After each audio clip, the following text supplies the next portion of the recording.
আমাৰ তামুলপুৰ মহাবিদ্যালয় 1984 চনৰ 4 আগষ্টত আমাৰ স্থাপন হৈছিলে। তথাপি আমাৰ বহুত দীঘলীয়া সময় ভেঞ্চাৰ হিচাপত আমি কাম কৰিবলগীয়া হৈছে। এই BTC চৰকাৰৰ দিনতে আমি যেহেতু বহুত দিনীয়া আমাৰ ভেঞ্চাৰ অৱস্থাত থকা আমাৰ বিল্ডিংবিলাক একেবাৰে ঠিক নাছিলে, ক্লাছৰুমবিলাক ভাল নাছিলে, বহুত পুৰণা এটা অডিটৰিয়াম হল আছিলে আসাম টাইপত। বহুত মানুহে আহি পেলাই কৈছিলে যে আপোনালোকৰ অডিটৰিয়ামটো অলপ ভাল কৰি লওক। 28 ডিচেম্বৰ 2023 তাৰিখত আমাৰ তামুলপুৰ মহাবিদ্যালয়খন চৰকাৰৰ দ্বাৰা প্ৰভিঞ্চিয়েলাইজ কৰা হৈছে আৰু তাৰ পিছত আমাৰ যিখিনি শিক্ষক এই শিক্ষকখিনি আমাৰ চৰকাৰৰ পৰাই যি পাবলগীয়া বেতন সেইখিনি পাবলৈ সক্ষম হৈছে।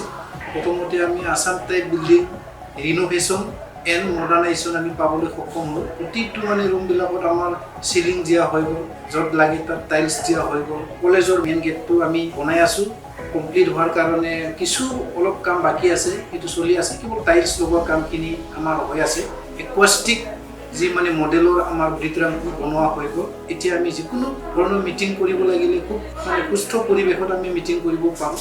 তাৰ উপৰিও আমাৰ যেহেতু ভেঞ্চাৰৰ পৰাই যেতিয়া প্ৰভিঞ্চিয়েলাইজ হ'ল, বৰ্তমান চিফ আছিলে আমাৰ প্ৰমোদ বড়ো, তেখেতক আমি অনুৰোধ কৰিছিলোঁ, তেখেতক অৱগত কৰিছিলোঁ যে আমি নাক ইনস্পেকশ্যন কৰিব বিচাৰিছোঁ আৰু নাক ইনস্পেকশ্যন কৰিব লাগিলে আমাৰ বিভিন্ন ইনফ্ৰাষ্ট্ৰাকচাৰৰ প্ৰয়োজন আছে, আপুনি সহায় কৰিব লাগে। আৰু এই অনুযায়ী আমাৰ BTC প্ৰমোদ বড়ো মহাশয়ে মহাবিদ্যালয় এখনৰ কাৰণে আটাইতকৈ প্ৰয়োজনীয় বস্তু আছে লাইব্ৰেৰী। 10টা লাইব্ৰেৰীৰ কাৰণে বুক চেল্ফ, 15টা আলমিৰা, 15টা টেবুল, শিক্ষকখিনি বহাৰ কাৰণে 15খন চেয়াৰ। কেইদিনমান আগতে আমি লাইব্ৰেৰীৰ কাৰণে 20 লাখ মান টকাৰ আমি কিতাপ চৰকাৰৰ পৰা পাবলৈ সক্ষম হৈছিলে।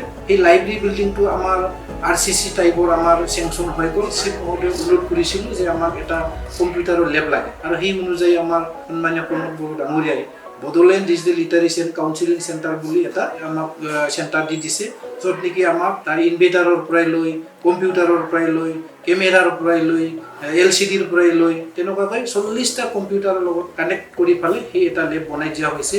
আৰু ইয়াত আমি এতিয়া আমাৰ ছাত্ৰ ছাত্ৰীখিনিক প্ৰেক্টিকেল কৰাবৰ কাৰণে সুবিধা হৈছে।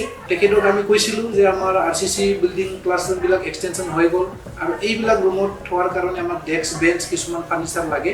আৰু এই অনুযায়ী আমি ফাৰ্নিচাৰ যেতিয়া খুজিছিলোঁ, তেখেতক আমাক 200 পেয়াৰ্ছ ডেস্ক এণ্ড বেঞ্চেছ আমাক অলৰেডি ছাপ্লাই দি দিলে। আৰু এটা ছাত্ৰ ছাত্ৰীখিনি পানী খোৱাৰ ব্যৱস্থা কৰি দিয়াৰ কাৰণে ৱাটাৰ কুলাৰ এণ্ড ফিল্টাৰ এটা আমাক দি দিছে। 2023 চনৰ পৰা আজিলৈকে চৰকাৰৰ পৰা আমি যথেষ্ট সহায় সহযোগিতা পাইছে আৰু সেইটো কাৰণে আমাৰ ছাত্ৰ ছাত্ৰীখিনিক আমি ইয়াতে ভাল শিক্ষা দিয়াৰ কাৰণে যথেষ্ট আমি প্ৰয়াস কৰি আছোঁ আৰু এইটো ক্ষেত্ৰত আমি নিশ্চয় সফল হ'ব পাৰিছোঁ বুলি আমি আশা কৰিছোঁ।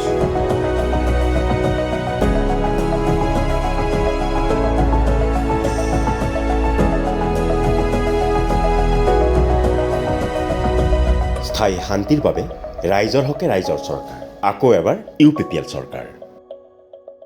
শান্তিময় BTR, আকৌ এবাৰ প্ৰমোদ বড়ো চৰকাৰ। ট্ৰেক্টৰৰ ছবিত ভোট দি UPPLক জয়যুক্ত কৰক।